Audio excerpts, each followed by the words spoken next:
All right, so let's just dive right in. You're probably wondering what happened. What happens when a nation at war suddenly loses its biggest backer? Yeah. Well, picture this. It's March 2025. Okay. President Trump just called a halt to all U.S. military aid to Ukraine. Wow. Billions of dollars worth of weapons, ammunition, the whole shebang just gone. Wow. And we're not just talking headlines here. This could be a major turning point in this whole conflict. Absolutely. I think what's fascinating is how this move has really blindsided a lot of folks. Right. I mean, the administration says it's all about pushing Zelensky toward peace talks, Right. but there are definitely some whispers of frustration, too. Okay, hold on. Whispers of what exactly? Yeah. I keep hearing this phrase, lack of gratitude, being thrown around. What's that all about?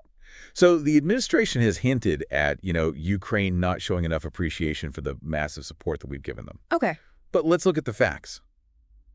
Ukraine's finance minister, Serhiy Marchenko, has stated that he believes that their reserves could hold out until mid-2025.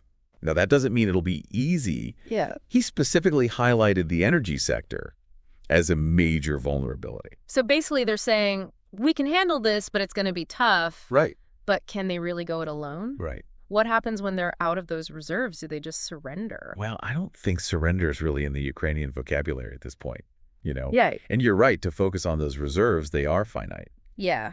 And what they really need is firepower. And that's where things get a little bit interesting because losing access to high-tech U.S. weaponry, that could be a real game changer on the battlefield. Yeah. So what's their plan B? Strengthen existing relationships and forge new ones. Plan B. I like it. So who are they looking to for backup? Are we talking about full-blown military alliances here? Well, I think it's less about formal alliances and more about strategic partnerships. Oh. Think about it from their perspective. They need a multi-pronged approach. Yeah. First, they're going to look to their neighbors, Poland, the Baltic states, nations that have a vested interest in keeping Russia in check. Right. They need those countries to step up their support, whether it's through providing additional weaponry or strengthening their own defenses to deter any Russian aggression. Makes sense. Safety in numbers, right? Exactly. But what about the bigger picture? Are there any global players like other NATO members who might be willing to step in and fill the gap left by the U.S.? Stepping in now, that'd be a pretty bold move. It was a very bold move. It's a high-risk, high-reward situation for anyone considering lending a hand. But Ukraine is exploring all of its options. Right. They need very specific types of support. Yeah. Think advanced anti-air systems, Yeah. intelligence sharing, maybe even financial aid packages to help weather the economic storm. Okay, so we've got the military side of things somewhat figured out. Somewhat. But let's be real. War is expensive. Oh, yeah. The U.S. poured $83 billion into Ukraine between 2022 and 2024. Wow. Now that Lifeline's been cut, what happens to their economy? That's the million-dollar question, isn't it? Yeah. And the answer is, unfortunately, not very pretty. Okay. The risk of economic collapse is very real. Right. We're talking about potential hyperinflation shortages of basic goods, maybe even a complete breakdown of essential services. That kind of instability could make the current humanitarian crisis even worse. Wow. Imagine what that does to a population that's already been through so much. This is where it gets really heavy. Yeah. So we've got Ukraine scrambling for support, a potential economic meltdown looming, and the whole world kind of watching. Right. What is the international community doing about all of this? Is anyone stepping up to help? That's what we'll unpack next. Right. You might be surprised by what some are proposing and just how tricky things could get. Okay, I'm intrigued. Let's take a quick break and we'll be right back with more on this developing story. You mentioned some surprising proposals. What exactly are people suggesting? Is anyone willing to risk getting directly involved? Well, the European Union is definitely feeling the heat. Yes. A destabilized Ukraine on their doorstep isn't exactly ideal. There's even serious talk of tapping into those frozen Russian assets, billions of dollars held abroad to help prop up Ukraine. Whoa, using seized assets, that seems like a pretty drastic move, wouldn't it? It would be a major escalation, no doubt about it. And it's a legal and political minefield. Yeah. You got to remember these assets belong to the Russian state, Yep. not individual oligarchs. Seizing them would set a precedent that could have major repercussions for international finance. Sure, using Russian money to help Ukraine, almost poetic justice, but super risky. What about our other NATO allies? Are they just sitting back and watching this unfold? They're walking a tightrope. Yeah. Trying to figure out how to support Ukraine without provoking Russia into something even more dangerous. Right. Nobody wants to accidentally trigger World War III, so it's all about carefully calibrated assistance. Right. Some are ramping up military training programs, providing intelligence support, that sort of thing. But full-scale intervention, that's a much tougher sell. So lots of cautious maneuvering, but no one wants to be the first to make a bold move. It sounds like everyone's waiting to see what happens next. But for those of us trying to make sense of this, what are the key things we should be looking for? What are the indicators that things are heading in a good or bad direction? Well, there are a few crucial factors to keep an eye on first. Can Ukraine manage to stabilize its economy without that U.S. aid? Right. They've been implementing reforms, but this aid freeze throws a massive wrench in the works. Second, will the EU actually step up and become the primary financial backer right now? It's all talk and no action. Right. And third, maybe the most important thing to watch, is there any sign of Russia escalating the conflict? If Putin senses weakness, he might be tempted to push further into Ukraine. Okay, so a potential economic collapse, uncertainty over EU support, and the threat of further Russian aggression, not exactly a sunny outlook. This aid pause seems to be about more than just Ukraine, though. Is this a sign that America is retreating from its role as a global leader? That's the billion-dollar question, isn't it? Yeah. This situation really challenges the whole idea of U.S. global dominance. Some argue that we're entering a multipolar world where power is more evenly distributed among several nations. Others say the U.S. is simply recalibrating, becoming more selective in its interventions. It's too early to say for sure. So a possible power shift on the horizon. It all sounds pretty complex and, frankly, a bit overwhelming. But before we get too lost in the grand geopolitical chess game, I want to circle back to something that's been bugging me, this whole lack of gratitude narrative. Yeah. I know we touched on it earlier, but it just feels off. I understand where you're coming from. It's important to remember that, Ukraine has been fighting for its very survival for years now. But this narrative does reveal a growing sentiment within certain segments of the American public. Okay. There's a perception that Ukraine hasn't adequately acknowledged the sacrifices that the U.S. has made, some point to the slow pace of reforms, concerns about corruption.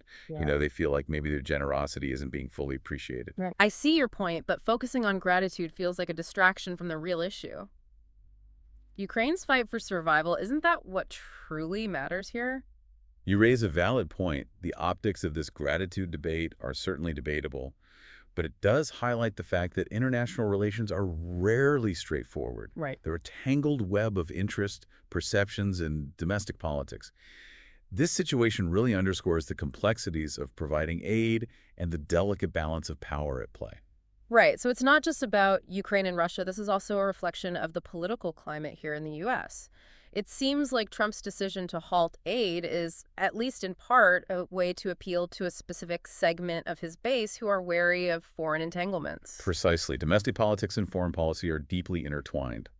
This situation is a microcosm of the challenges and complexities of the 21st century world, where internal pressures can have ripple effects across the globe. Okay, so we've established that things are incredibly messy, and there are a lot of moving pieces. We talked about the possibility of Russia escalating things, and that's obviously a major concern.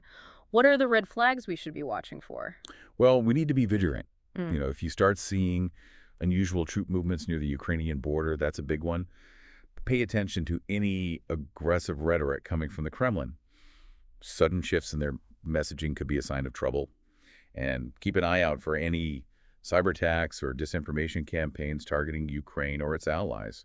Those could be early warning signs that Putin is testing the waters, looking for an opening to exploit. That's some chilling stuff. Sounds like the next few months will be critical. What happens in the near future could have long-lasting consequences. Absolutely. The decisions made in the coming weeks and months will have a profound impact, not just for Ukraine and Russia, but for the entire global landscape. It could reshape the balance of power in Europe, redefine the role of the U.S. in the world. We're potentially at a major turning point in history. Okay, so before we wrap up this part of our deep dive, I want to shift gears slightly and talk about something we haven't really touched on yet. It's easy to get caught up in all the political maneuvering and kind of forget that there are real people at the heart of this conflict. Absolutely. Millions of Ukrainians have been forced from their homes. Families are separated and countless lives have been lost. You're absolutely right. It's crucial to remember the human cost of this war.